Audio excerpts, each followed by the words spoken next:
Voilà, chers collègues, donc dans cette vidéo, nous allons voir très rapidement en fait l'histoire de l'affichage et de l'alignement en fait des formes par rapport au texte, une fois que vous êtes dans SOSI.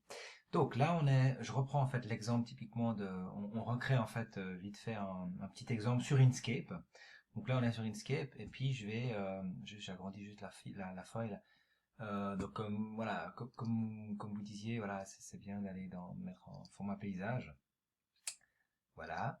Et puis, je vais donc aller dans l'outil texte ici. Tac. Et puis, je vais marquer évolution, comme on disait. Voilà. Je l'agrandis. Tac. Et je vais y amener les formes comme on avait dit. Donc, je clique ici sur les formes. Tac. Hop. J'en prends encore une autre. Voilà. Et puis, c'est tout. Et puis, allez, pour l'exercice, tac, je mets celle-ci dans une autre couleur.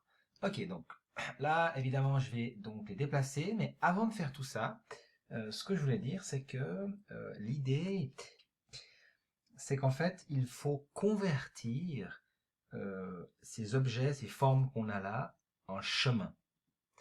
Il faut convertir ça en chemin. Alors, convertir en chemin, concrètement, dans un langage Inkscape, ça veut dire qu'on va pouvoir en fait avoir beaucoup plus de possibilités avec ces formes qu'on a créées. Je vous montre un exemple tout bête.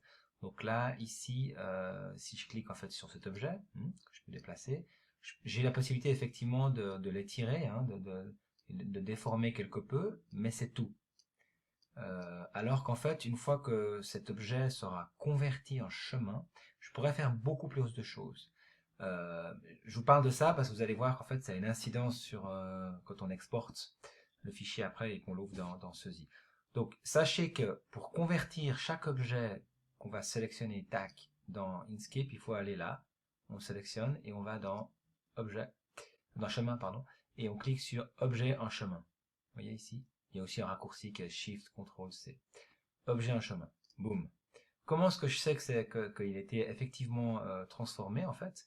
Eh bien, en fait, je double-clique dessus, vous voyez, et tout d'un coup, il y a des petits points qui apparaissent ici, et ces points-là, ils sont assez importants parce qu'ils nous permettent de réaliser des choses qu'on n'aurait jamais pu faire avant. Vous voyez, des trucs assez fous d'ailleurs, on peut imaginer beaucoup de choses si on a envie de créer un peu des choses, vous voyez. Mais voilà. Donc ça c'est une chose importante qui permet de faire beaucoup de choses, mais je parle de ça parce que on va maintenant parler de l'exportation, et qui est votre problème. Vous transformez juste tout ceci euh, en chemin. Également le texte, boum, en en chemin. Voilà. Donc là, on a absolument tout qui a été transformé en chemin. Je vérifie juste. Ouais. Ok, très bien. Donc là maintenant, je vais amener mes figures, mes formes qui vont être placées aux endroits où on voulait qu'elles soient placées. C'est pour faire l'exemple jusqu'au bout, l'exercice. Et puis celle-ci, ben, je l'ai un petit peu modifiée, mais on va dire que je vais la mettre par là. Je vais encore plus la modifier. Hop. Ouais, c'est un petit peu du grand n'importe quoi. Bref, on a compris l'exercice. Je vais la mettre, c'est un petit peu de l'art très contemporain. Je vais la mettre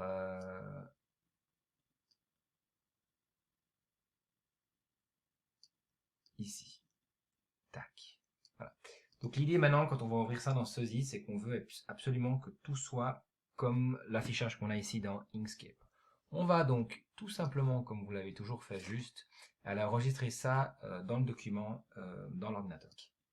Là, je l'ai enregistré. Maintenant, qu'est-ce que je fais? Je vais effectivement dans SOSI. Alors, juste que je quitte ce que j'avais fait précédemment. Voilà. Je l'ouvre dans SOSI. Hop. Tac. Et il est là. Vous voyez? Donc là, c'est absolument correct. Tout est bon, tout est joli, tout est comme on voulait. Là, j'ai juste mis 16 neuvième pour avoir une vue un peu, voilà. Mais bon, il n'y a vraiment pas de décalage. Je peux zoomer dedans. C'est vraiment parfait. Et même chose dans cette magnifique forme d'art contemporain.